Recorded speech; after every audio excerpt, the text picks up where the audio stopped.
For you, Youmna. Good, Linda. Now, times have been a little tough lately, but we're kicking off this new series titled A Positive Majority to show that a majority, yes, and I do mean a majority of people, see the silver lining in Lebanon. And through their various activities or work, well, they're highlighting the bright side of everything. Our first guest is Najib Mitri, the blogger behind Blog Baladi, a Lebanese blog that aims to stay away from Lebanese politics and give the online Lebanese community and the whole world a beautiful picture about Lebanon. Najib says occasionally Blog Baladi authors tend to share their experiences on new places such as restaurants, pubs, venues, and others, as well as insert sarcastic and fun posts that relate to the Lebanese society. Welcome, Najib. Hi, Youmna. Thank you for being here. Thank you. So, this blog was started in 2010. And it's won a few awards. I know it won the 2013 Social Media Award for Best Blog. Congratulations, by the way.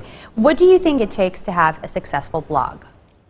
There are three main things. First, you need to be consistent. We post every day, and 2 to 3 times, sometimes more, depending on the content. And second, you need to have a relevant content that's appealing to the readers so that they keep coming back to read you.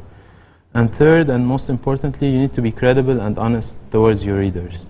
Like, you have to, if you're doing something wrong, you have to say this was wrong. You have to say things just the way they are, and then people will trust in you and read you more. Right, you said that you have to be credible, and I think with, you know, having, how many followers do you have right now?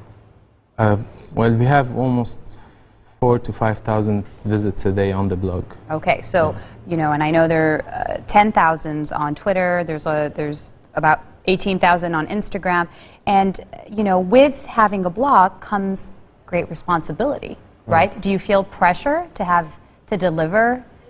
At first, I didn't feel the pressure because I didn't have that many people reading me, but with every year, yeah, you feel more pressure, especially when there are sensitive topics to talk about. Right, so how do you approach those, right? You have a sensitive topic, and you say you want to stay apolitical, which is almost impossible today in Lebanon.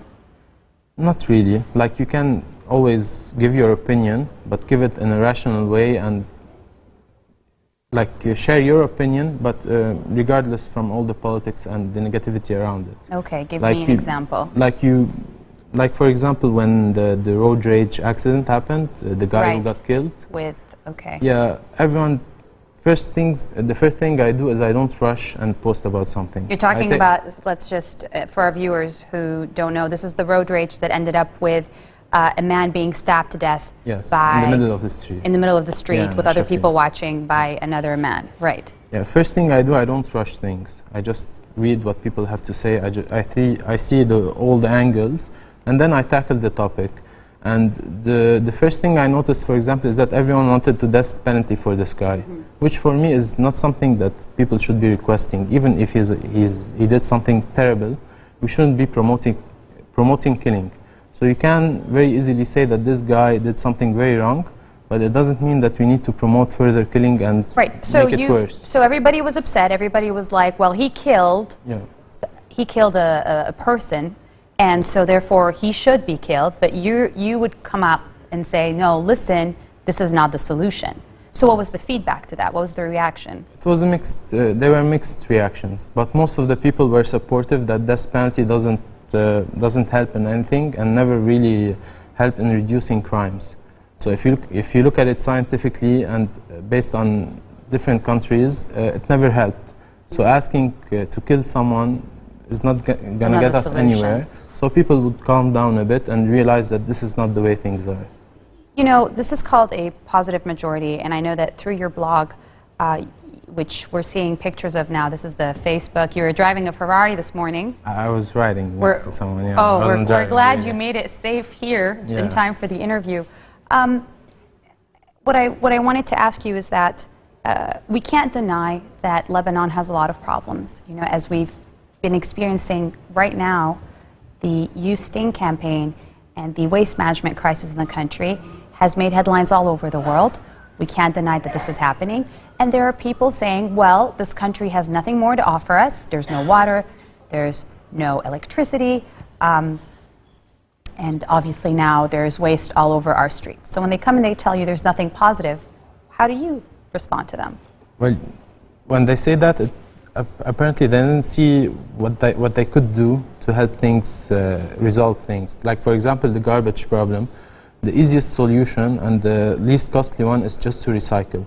And that's what I posted about, and it turns out that we have tens or hundreds of companies in Lebanon that need like recyclable items to work, and no one is giving them that.